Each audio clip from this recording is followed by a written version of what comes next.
ನಮಸ್ಕಾರ ಎಲ್ಲರಿಗೂ. ಮೊದಲನೇದಾಗಿ ನಾಗು9 ಭಕ್ತಿ ಸಮಾಚಾರ ಚಾನಲ್ಗೆ ಸ್ವಾಗತ. ಇವತ್ತಿನ ಸಂಚಿಕೆಯಲ್ಲಿ ತುಂಬಾ ಇಂಪಾರ್ಟೆಂಟ್ ಆದ ಟಿಪ್ ಅನ್ನ ನಿಮ್ಮೊಂದಿಗೆ ಹಂಚ್ಕೊಂತಿದ್ದೀನಿ. ಅದು ಏನಪ್ಪ ಅಂದ್ರೆ ಧನಾಗಮನಗೋಸ್ಕರ ಈ ಒಂದು ಸಣ್ಣ ಇಂಗ್ರೀಡಿಯಂಟ್ ನಿಮ್ಮ ಹತ್ರ ಇಟ್ಕೊಂಡ್ರೆ, ಇದು ಗ್ರಂಥಿಗೆ ಅಂಗಡಿಗಳಲ್ಲಿ ಸಿಗುತ್ತೆ. ಒಳ್ಳೆ ಇಂಗ್ರೀಡಿಯಂಟ್ ಇದು. ಇದರಿಂದ ಧನ ಅನ್ನೋದು ಚೆನ್ನಾಗಿ ಅಟ್ರಾಕ್ಟ್ ಆಗುತ್ತೆ. ನಿಮ್ಮ ಒಂದು ಕೆಲಸಗಳು ಏನಾದ್ರು ಡಿಸ್ಟರ್ಬ್ ಆಗ್ತಿದ್ರೆ, ಮಾಡೋ ಒಂದು ಕೆಲಸಗಳಿಗೆ ಏನಾದ್ರು ಅಡ್ಡಿ ಆಟಂಕಗಳಿದ್ರು ಇದು ಕ್ಲಿಯರ್ ಕಟ್ ಆಗಿ ಅವುಗಳನ್ನೆಲ್ಲ ದೂರ ಮಾಡಿ ನಿಮ್ಮ ಕೆಲಸವನ್ನು ಚೆನ್ನಾಗಿ ಆಗೋದಕ್ಕೆ, ಸುಮಾರು ದಿವಸದಿಂದ ಪೆಂಡಿಂಗ್ ಇರುವಂತ ಕೆಲಸಗಳು ಅಥವಾ ತುಂಬಾ ಡಿಸ್ಟರ್ಬ್ ಆಗ್ತಾ ಇರ್ತವೆ, ನೀವು ನಾನಾ ರೀತಿ ಪ್ರಯತ್ನ ಪಡ್ತಾ ಇರ್ತೀರಾ ಆ ಕೆಲಸವನ್ನು ಮಾಡೋದಕ್ಕೆ, ಹಣಕಾಸಿನ ವಿಷಯದಲ್ಲಿ ಸ್ವಲ್ಪ ಹಣ ಎತ್ತಿಡೋಣ ಅಂತ, ಅಥವಾ ಯಾರಿಗಾರೆ ಕೊಡೋದಕ್ಕೂ ಆಗ್ತಾ ಇರಲ್ಲ. ಇಂಥ ಸಿಚುವೇಶನ್ಗಳೆಲ್ಲ ಈಸಿಯಾಗಿ ಅಂದ್ರೆ ಒಳ್ಳೆ ರೀತಿ ನಿಮ್ಗೆ ಎದುರಾಗ್ತಾ ಇರುತ್ತೆ. ಒಳ್ಳೆ ಸಮಯ ಒಂದು ಬರುತ್ತೆ.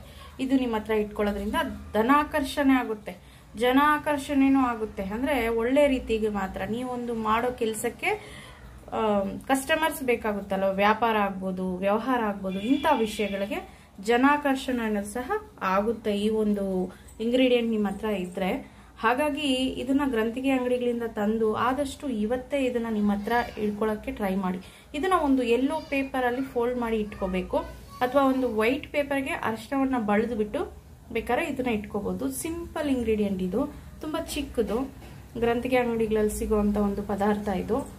ಟ್ರೆಡಿಷನಲ್ಗೂ ಯೂಸ್ ಮಾಡ್ತಾರೆ, ಅಂದ್ರೆ ಇದನ್ನ ಒಳ್ಳೇದಕ್ಕೂ ಯೂಸ್ ಮಾಡ್ತಾರೆ, ಕೆಟ್ಟದಕ್ಕೂ ಯೂಸ್ ಮಾಡ್ತಾರೆ. ಆದ್ರೆ ನಾವು ಒಳ್ಳೆ ರೀತಿ ಬಯಸ್ತಿದೀವಿ. ಇಲ್ಲಿ ಹಣಕಾಸಿನ ವಿಷಯಕ್ಕೆ ನಾವು ಇದನ್ನ ಬಳಸ್ತಾ ಇದೀವಿ.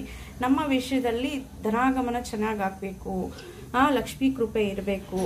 ಈ ರೀತಿ ನೀವು ನಿಮ್ಮ ಇಷ್ಟಾರ್ಥಗಳನ್ನೆಲ್ಲ ಈಡೇರಿಸ್ಕೊಳ್ಳೋದಕ್ಕೆ ಈ ಒಂದು ಇಂಗ್ರೀಡಿಯೆಂಟ್ ನ ನಿಮ್ಮ ಬಳಿ ಇಟ್ಕೊಳ್ಳೋದಕ್ಕೆ ಪ್ರಯತ್ನ ಮಾಡಿ. ಅದು ಇವತ್ತಿನ ದಿವಸ ಮಾಡಿದ್ರೆ ಇನ್ನೂ ತುಂಬಾ ಸಕ್ಸಸ್ ಕಾಣ್ತೀರಾ ಅಂತ ಹೇಳಕ್ ಇಷ್ಟಪಡ್ತಿದ್ದೀನಿ. ಯಾಕಂದ್ರೆ ನವರಾತ್ರಿಗಳು ನಡೀತಾ ಇದೆ. ದೇವಿ ಹತ್ರ ಒಂದು ಸ್ವಲ್ಪ ಇಟ್ಟು ಬೇಕಾದ್ರೆ ಪೂಜೆ ಮಾಡಿ ನಿಮ್ಮ ಹತ್ರ ಇಟ್ಕೊಳ್ಳೋದ್ರಿಂದ ತುಂಬಾ ಪ್ರಭಾವ ಇರುತ್ತೆ. ಚೆನ್ನಾಗಿ ಲಕ್ಷ್ಮಿ ಅನ್ನೋದು ಅಟ್ರಾಕ್ಟ್ ಆಗುತ್ತೆ. ಅದು ಏನಪ್ಪಾ ಅಂದ್ರೆ ಗರುಡಕಾಯಿ ಅಂತ ಬರುತ್ತೆ.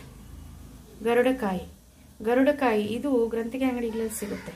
ಇದನ್ನ ತಂದು ಒಂದು ಅರಿಶಿನ ಪೇಪರ್ ಅಲ್ಲಿ ಫೋಲ್ಡ್ ಮಾಡಿ ಇಟ್ಕೊಳ್ಳಿ. ಒಂದನ್ನು ಇಟ್ಕೋಬೇಕು. ಅದು ಯಾವಾಗ್ಲೂ ನಿಮ್ ಜೊತೆ ಇರಬೇಕು. ಹಣ ಸೇಕರಣೆ ಮಾಡೋ ಜಾಗದಲ್ಲಿ ಬೇಕಾದ್ರೂ ಇಡ್ಬೋದು, ಅಥವಾ ನಿಮ್ಮ ಬಳಿ ಬೇಕಾದ್ರೂ ಇಟ್ಕೋಬಹುದು. ಇದರಿಂದ ಚೆನ್ನಾಗಿ ನಿಮ್ಗೆ ಅಮೌಂಟ್ ಅನ್ನೋದು ಗ್ರೋತ್ ಆಗುತ್ತೆ, ನಿಮ್ಮ ಕೆಲಸಗಳು ಸಕ್ಸಸ್ ಆಗುತ್ತೆ, ನಿಮ್ಮಲ್ಲಿ ಬದಲಾವಣೆ ಕಾಣುತ್ತೆ, ಪಾಸಿಟಿವ್ ಎನರ್ಜಿನ ರಿಲೀಸ್ ಮಾಡುತ್ತೆ, ನಿಮ್ಮಲ್ಲಿರೋ ನಕಾರಾತ್ಮಕನೆಲ್ಲ ಅದು ಹೋಗ್ಲಾಡಿಸುತ್ತೆ. ಹಾಗಾಗಿ ಈ ಒಂದು ಇಂಗ್ರೀಡಿಯೆಂಟ್ ನ ಇವತ್ತು ತಂದು ನಿಮ್ಮ ಬಳಿ ಇಟ್ಕೊಳ್ಳೋಕೆ ಪ್ರಯತ್ನ ಮಾಡಿ. ನಾ ಹೇಳೋ ಪ್ರತಿಯೊಂದು ಟಿಪ್ಸ್ ಎಲ್ಲರೂ ಖಂಡಿತವಾಗ್ಲೂ ಮಾಡ್ಲೇಬೇಕಂತಲ್ಲ. ಯಾರಿಗೆ ಯಾವ್ದು ಅವೈಲೇಬಲ್ ಇರುತ್ತೆ, ಯಾರಿಗೆ ಯಾವ್ದು ಸೂಟಬಲ್ ಆಗುತ್ತೆ ಅಂತದನ್ನ ತಂದು ನಿಮ್ಮ ಒಂದು ಹಣಕಾಸಿನ ವಿಷಯ ಅದು ಬೆಳೆಸ್ಕೊಳ್ಳಕ್ಕೆ ಪ್ರಯತ್ನ ಮಾಡಿ. ತುಂಬಾ ಚೆನ್ನಾಗಿ ಮನಿ ಅನ್ನೋದು ಗ್ರೋತ್ ಆಗುತ್ತೆ. ನಾನು ಹೇಳೋ ಒಂದು ಇಂಗ್ರೀಡಿಯೆಂಟ್ಸ್ ಆಗ್ಲಿ, ವಿಧಾನ ಆಗ್ಲಿ, ಆಸ್ ಇಟ್ ಈಸ್ ಅದನ್ನೇ ಫಾಲೋ ಮಾಡೋದ್ರಿಂದ ಚೆನ್ನಾಗಿ ರಿಸಲ್ಟ್ ಅನ್ನೋದಿರುತ್ತೆ. ನಮ್ಮ ಚಾನಲ್ನ ಇದುವರೆಗೂ ಯಾರೆಲ್ಲ ಸಬ್ಸ್ಕ್ರೈಬ್ ಮಾಡ್ಕೊಂಡಿಲ್ವೋ ಅವರೆಲ್ಲ ಸಬ್ಸ್ಕ್ರೈಬ್ ಮಾಡ್ಕೊಳ್ಳಿ. 4 ಜನಕ್ಕೆ ನಮ್ಮ ಚಾನಲ್ ಬಗ್ಗೆ ಪರಿಚಯ ಮಾಡ್ಕೊಡಿ, ಫಾರ್ವರ್ಡ್ ಮಾಡಿ ನಮ್ಮ ವಿಡಿಯೋಸ್ ಅನ್ನೋದನ್ನ. ಸೊ ಈ ಒಂದು ಇಂಗ್ರೀಡಿಯೆಂಟ್ ನ ಇವತ್ತಿನ ಸಂಜೆ ಒಳಗಡೆ ಮಾಡ್ಲಿಕ್ಕೆ ಟ್ರೈ ಮಾಡಿ. ಇಲ್ಲ ಅಂದ್ರೆ ಯಾವುದೇ ಒಂದು ಬೇರೆ ದಿನಾನು ಮಾಡಬಹುದು, ಆದ್ರೆ ರಾಹುಕಾಲ ಅಂತ ಟೈಮ್ ಇಲ್ದಿರ ನೋಡ್ಕೊಂಡು ಮಾಡ್ಕೊಳ್ಳಿ. ಪೂಜೆ ಮಾಡಿಬಿಟ್ಟು ಅರಿಶಿನ ಪೇಪರ್ ಅಲ್ಲಿ ಮಾತ್ರನೇ ಫೋಲ್ಡ್ ಮಾಡಿ ಇಟ್ಕೋಬೇಕು, ಅಥವಾ ವೈಟ್ ಪೇಪರ್ ಅಲ್ಲಿ ಅರಿಶಿನ ಬಳ್ದು ಬಿಟ್ಟು ಇಟ್ಕೊಳ್ಳಿ, ತೊಂದರೆ ಇಲ್ಲ. ನಾನು ಫೋಟೋನಲ್ಲಿ ತೋರಿಸಿದ್ದೀನಲ್ಲ ಅದೇ ತರ ಇರಬೇಕು. ಇದು ಗರುಡಕಾಯಿ ಅಂತಾರೆ. ಇದನ್ನ ತಂದು ಇವತ್ತು ಈ ಒಂದು ಸಣ್ಣ ಪರಿಹಾರ ಮಾಡ್ಲಿಕ್ಕೆ ಟ್ರೈ ಮಾಡಿ. Thank you for watching.